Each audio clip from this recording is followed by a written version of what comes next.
Hi friends, in this video I'll be showing you how to add black bars to your videos in DaVinci Resolve to achieve that cinematic feel.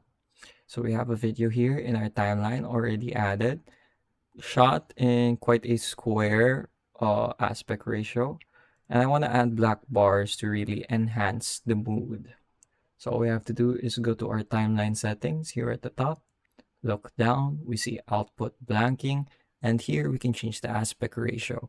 So let's say we want to make it really wide. So we go with 2.35. So there, it simulates what the footage would look like shot at a wider aspect ratio and adds black bars to the top and bottom of our output. So let's give it a watch.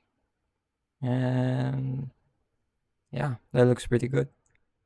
So that's how to quickly and easily add black bars to your video footage in DaVinci Resolve.